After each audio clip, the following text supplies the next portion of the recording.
Good afternoon, and welcome you back to What Matters Gulf Coast. Today, we have a very special visitor.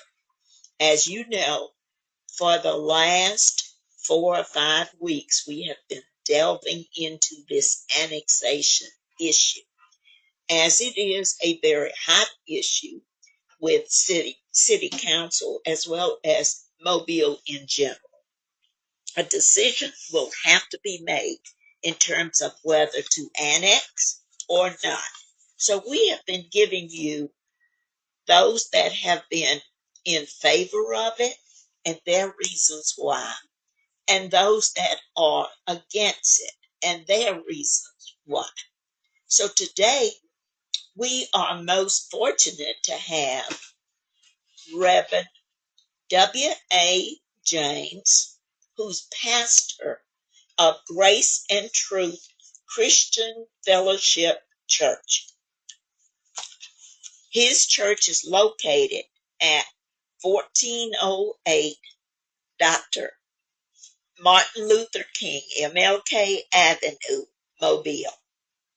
Reverend James has lots of experience working in the community, along with pastoring a major church. In addition to pastoring, he has spent the following: 7 years as chairman of the NAACP Religious Affairs, 25 years as Alabama Democratic Conference, 5 years as vice chair of the Mobile County Democratic Conference, and 9 years as pastor of Grace and Truth. He's graduated from Bishop State Community College, Alabama A&M, University of South Alabama, and Selma University, all in the area of theology. So Reverend James comes to us today, and he's opposed to annexation. We're going to listen to Reverend James talk to us about annexation, and then I will have some questions once he have finished his presentation. Reverend James. Good afternoon. I am here to speak about annexation, overcoming the deep distrust which exists in too many of our communities. We have heard, but not in writing, from members of the City Council that they will prevent the Black American vote from being diluted.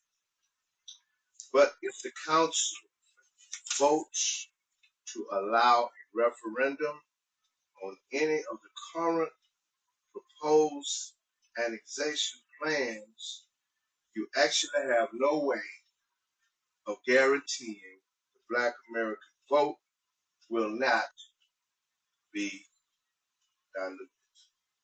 Let me take a brief moment here and give you what annexation is. Annexation is the sovereignty over territory. So now, in fact, analysis of current maps show that if you vote for any of the current plans, there is no doubt the vote will be diluted.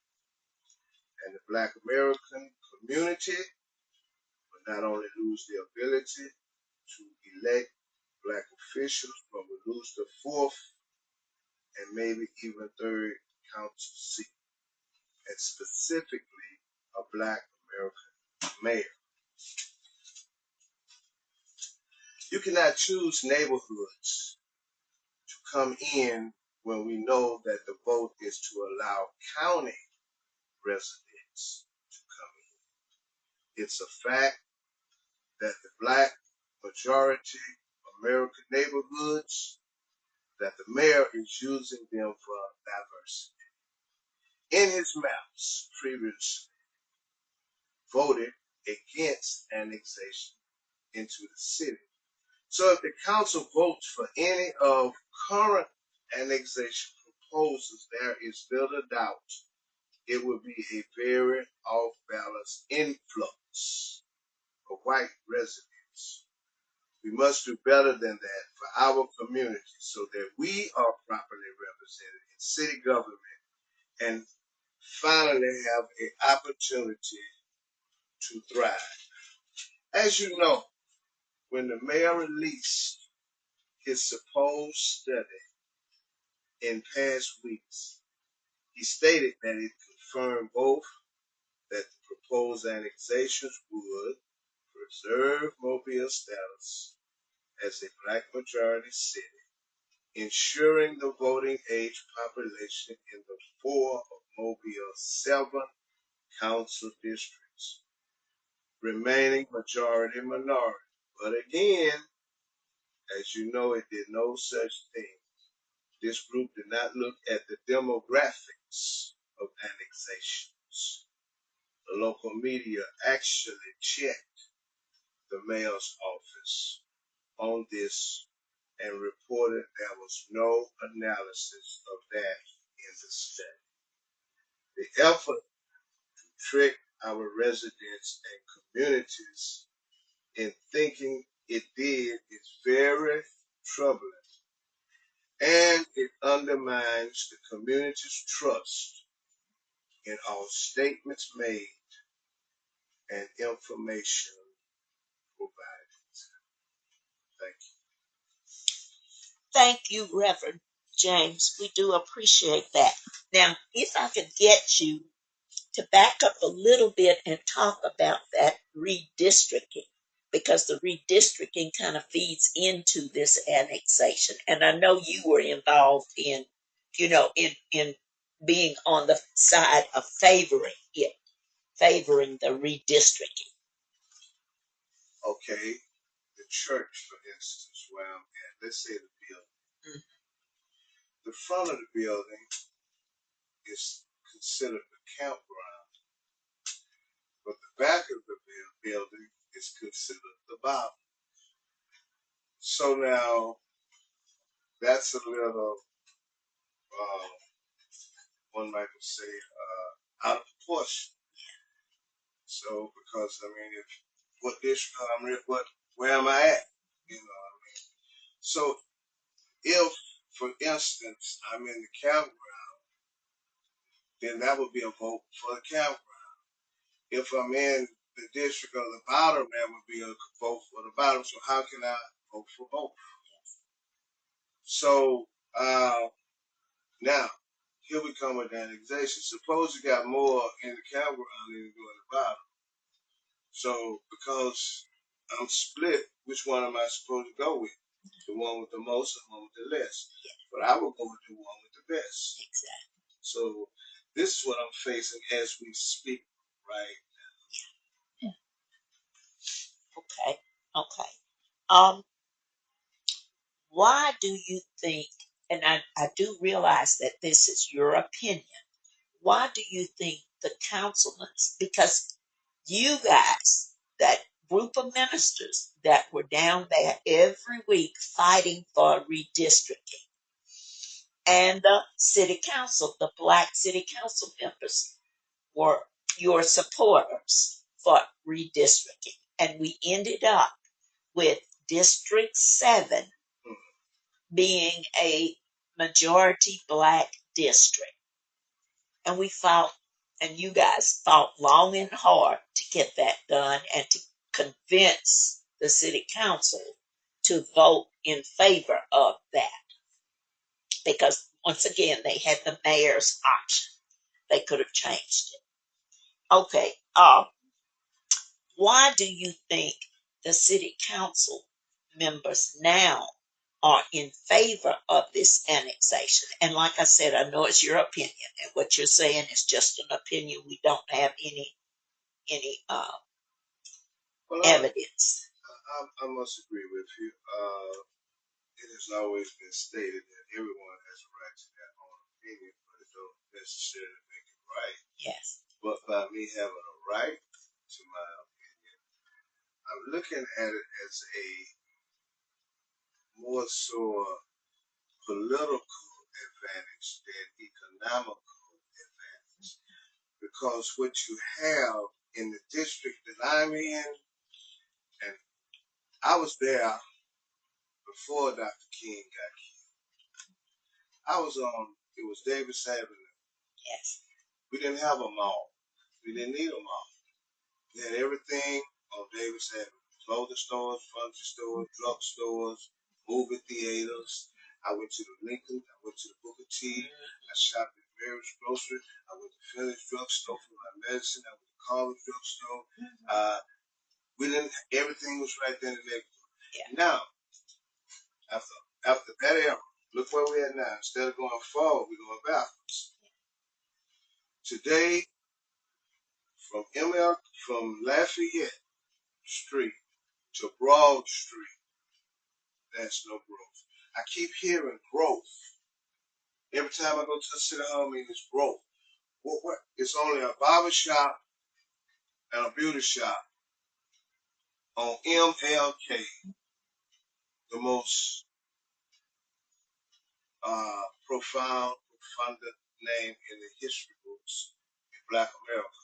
You got medical center, Franklin Medical Center, which is aiding us, helping us, supporting us, but that's all up there. So I'm still trying to. I hear the growth. It has to be political, it can't be economic for our community because there is no growth. Number one, everybody knows Roger Williams Projects. Yes. Right now, after all those years they've torn down Roger Williams, where the only thing growing over there is grass. That's all. I don't see any growth in Carver Cove. Where's the growth? You have, and I'm using this in what I see because I've been there over 50 years in District 2. Yeah. You have people that's going in office, they don't know anything about that district. That's just all true. They just want to run for office, get in a seat where they can rent our house and buy our house and rent out. Now, 1/5 right now, and I'm glad I'm a minister because one of my favorite scriptures is when Jesus said, preach the acceptable year of the Lord. That's why I don't preach about the end of life. We don't know no more slingshots. These folks out here got knives, oozes, and all that. Now, the acceptable year of the Lord, 2023, we got 1/5. I'm talking District 2 now. We got 1/5 alcoholics, 1/5 drug addicts, 1/5 prostitution, 1/5 low income, and 1/5 senior citizens. Now, where's the growth?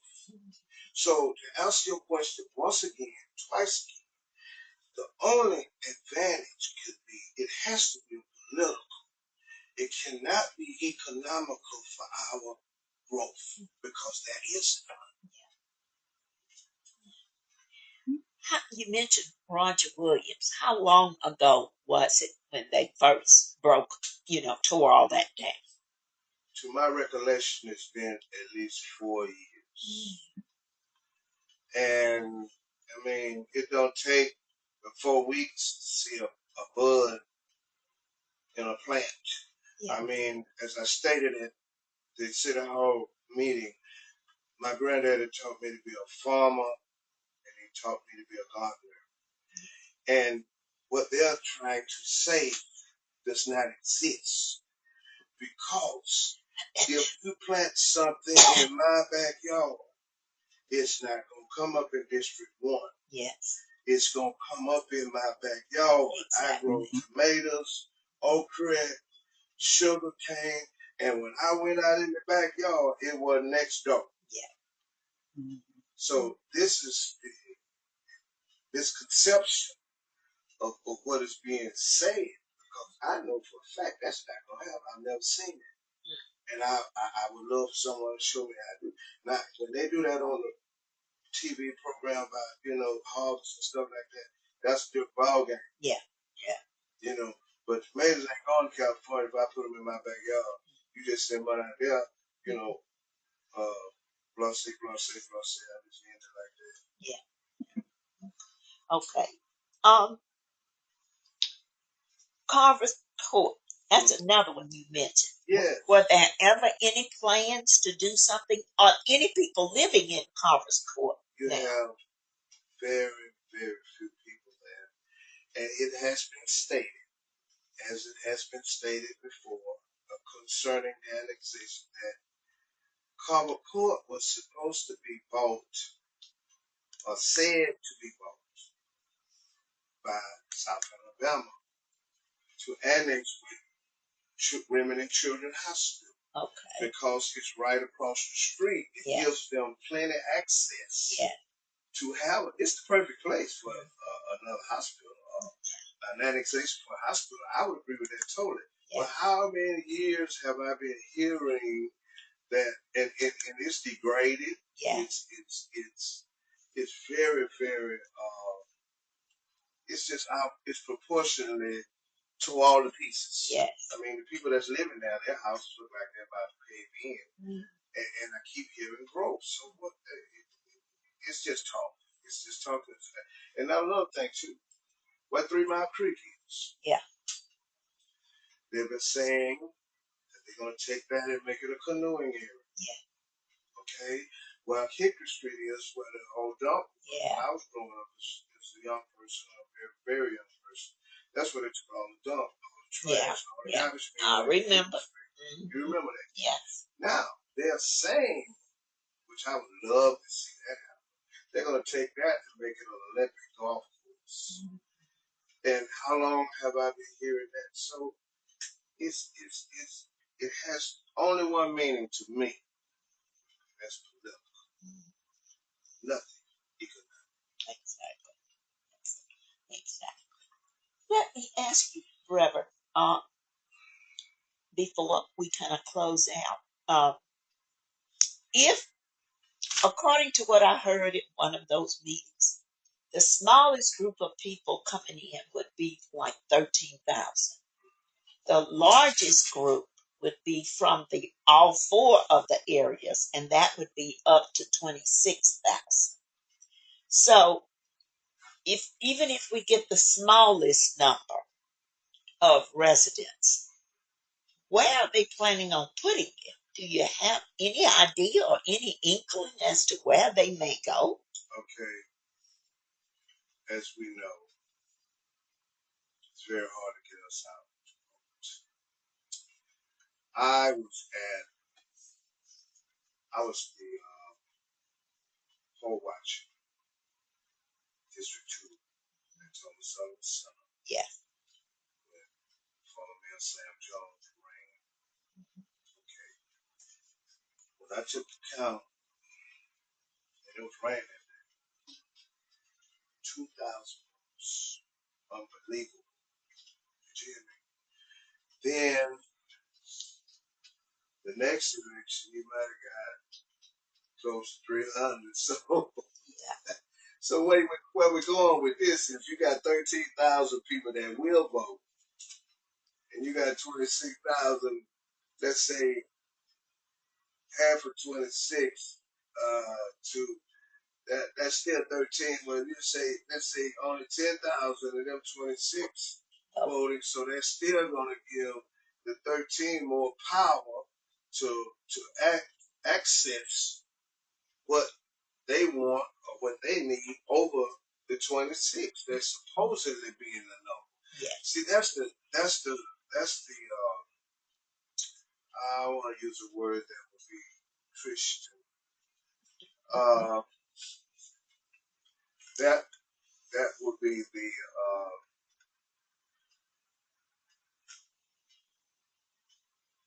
let's say outreach. I think I can use outreach. Yeah. You're looking at something that's really not like you when you go do an outreach, you may get 15 out of the 100 to say yes, I'll come in, or yes, I'll participate. 15 out of 100. And then you may go over here and get 75 out of 100 participate. So what it does, it's all in participation. Yes. So when you know that you got the participation of 13,000 over the participation of a number of 26,000, which you know only 10 will participate, you still have it. Yeah. Yeah. And that's what they're doing. They're That's looking at the numbers. the numbers. Looking at the numbers. Yes. You know, one of the things that I've heard them, we had a community meeting at James Seals Center on Right, Texas that's Street. right. And our city council representative was there. And he and Reverend Mr. Small were there. But anyway, and of course, when they finished their presentation, then they would take questions from the floor. And one of the things that I constantly heard over and over again was that if we get this 200,000 population, then we would be able to apply for all these additional grants because we're above a certain number and this kind of thing. Now, I'm a grant writer myself. I see you at the program. I do, but a grant is an if. Mm-hmm. Okay, All right. you submit the grant and you could have done everything that you need to do perfectly, and you submit the grant. There's still a decision that has to be made whether or not you even get it. Just because you have 200,000 plus in your city, there's no guarantee you will get the grants that you think you're going to get, you know. And then the other thing too is in most cases, when you get grants, you look at, I'm an early childhood person. I retired from the school system before I went to work over there. But anyway, when you're using grants, you look at grants to kind of get you started, maybe first year, second year, maybe even a third year. But they actually expect you to become self-sustaining after. Right. So grants are not something for you to live off of, So I keep hearing all this talk about we can get the grants, but the grant is not guaranteed to you. It's an if you get awarded. Well, so you basically answered your question because at a certain in a certain time frame, there may be something else being introduced that we don't know about that they may get. Hey, we doing a grant over here. What about this right here? Exactly. See what I'm saying? It's always something else, and that something else is the part we don't see. Yes. So this is why you keep hearing about the grants because it's more to it than that. Yes. It's always more. You just don't see it. Exactly.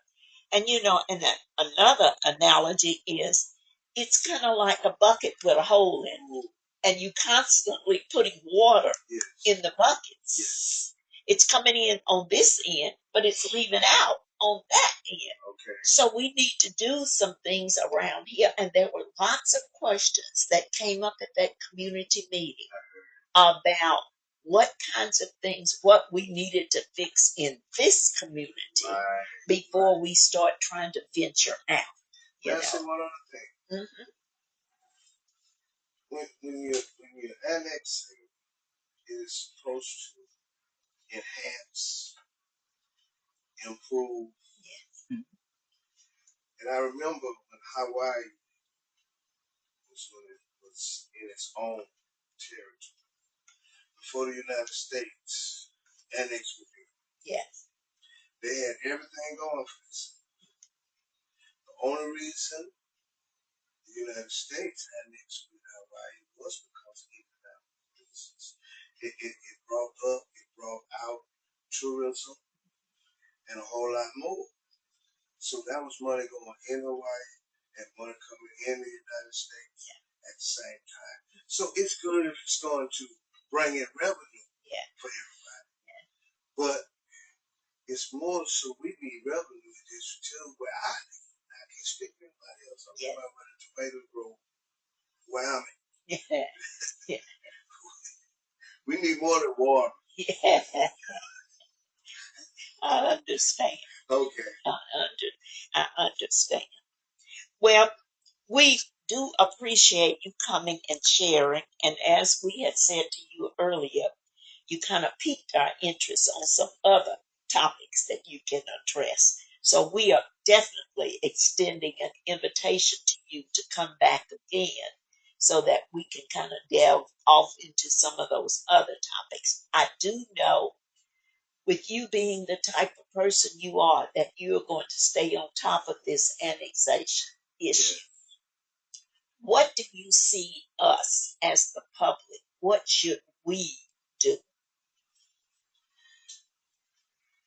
I think in the electoral state elections and candidates, I think we need to hold our candidates accountable, not by word, but by right. This is what I plan to do. This is what because I've seen it too many times. They say one thing and they do another. They hug the children, they hug the baby, they shake your hand. Once they get in, you don't see them no more. They don't shake. They're too busy to shake your hand, and they're too busy to hug. It's like what is Dr. Jekyll and Mr. Hyde? Yeah. You know what I'm saying? And we don't need those type of candidates. Yeah. If a candidate can shake your hand for you to vote for him, and you see him at the store, he ought to be able to shake your hand at the store. Exactly.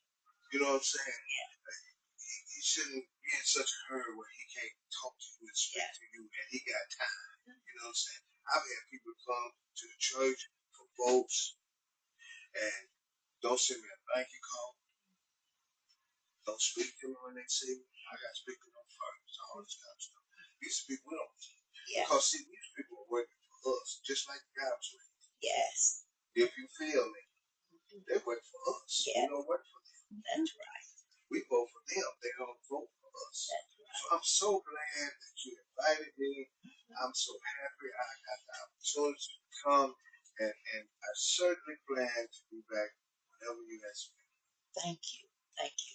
Thank you, Reverend James. And we want you to make sure you publicize this with your congregation so Yes, they ma'am. will go in and look, listen to it, and like our page. Okay. We are going to wrap it up now, ladies and gentlemen, and of course, will invite you back again next Sunday at 4 o'clock